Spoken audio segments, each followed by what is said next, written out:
Now listen, you rich people, weep and wail because of the misery that is coming on you. Your wealth has rotted, and moths have eaten your clothes. Your gold and silver are corroded. Their corrosion will testify against you and eat your flesh like fire. You have hoarded wealth in the last days.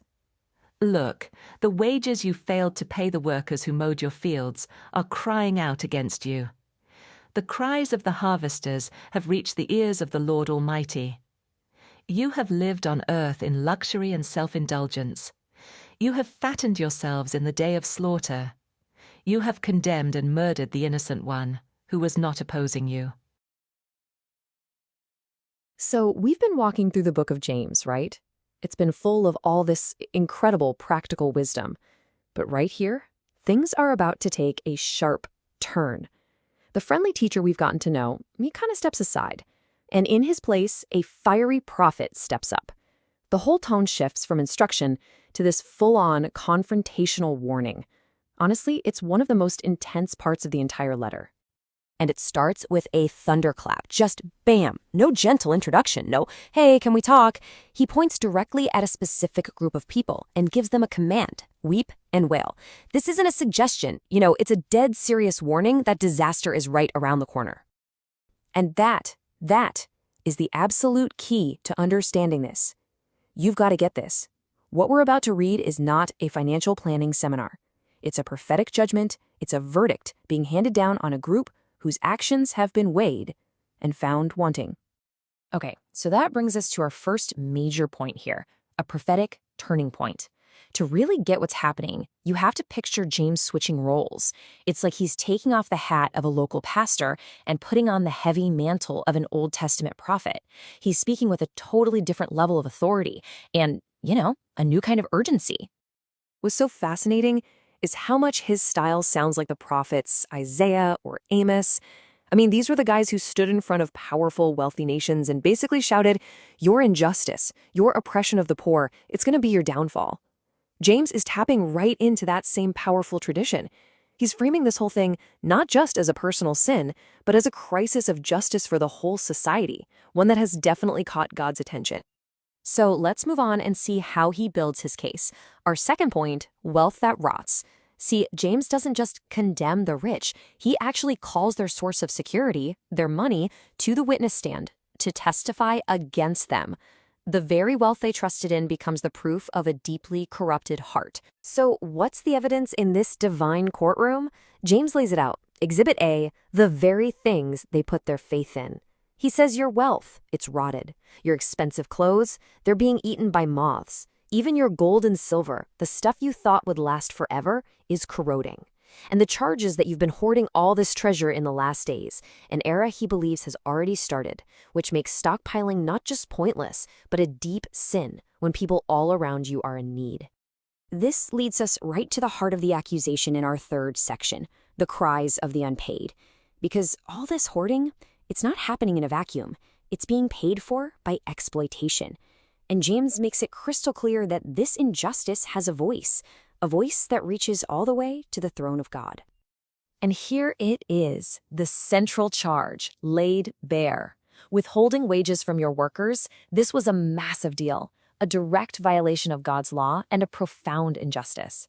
But notice the language he uses. The wages themselves are crying out. It's like this isn't a silent crime. It's a loud, vocal sin that is screaming for a response. And who hears these cries?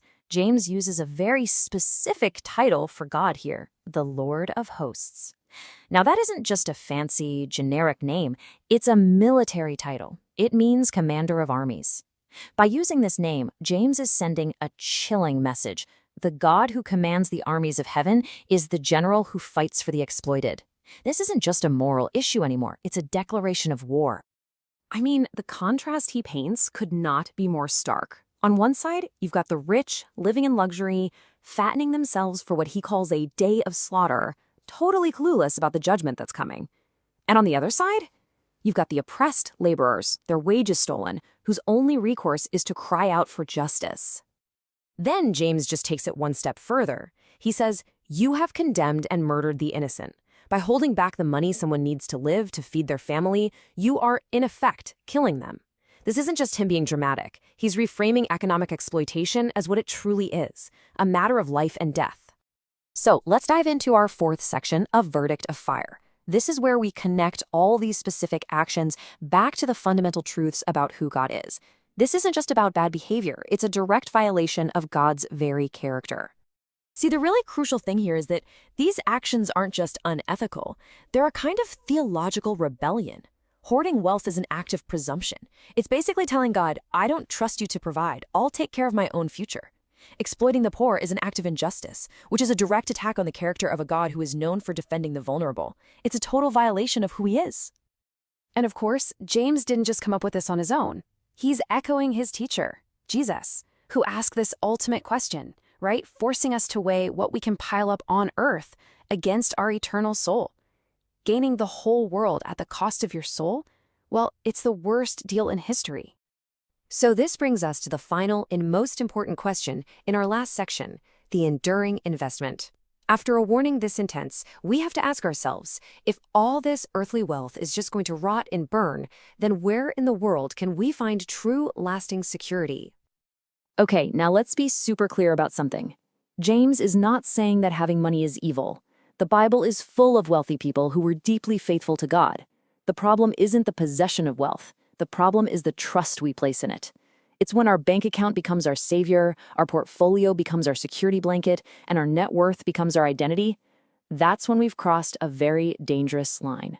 So what does a new way of thinking about money look like? Well, first, we have to actually examine our finances with brutal honesty. Second, we have to commit to justice, to paying people fairly for their work. Third, we practice radical generosity, not just giving away our leftovers. And finally, all of this has to be built on a foundation of entrusting our ultimate security, our future, to God alone. And that really gets to the heart of it all. So many of us spend our lives trying to store up security, right? In bank vaults, in retirement accounts, in property. But James's warning pulls back the curtain on a profound truth. Real, lasting security can never be stored up. It can only be found when it is entrusted to the one who holds everything together. So we end where we began, with a direct challenge. James made wealth testify against the rich. So let's turn that question on ourselves. If your bank statements, your assets, your spending habits, if all of it could speak, what story would it tell? What would it say about what you truly value, who you truly trust, and the God you truly serve?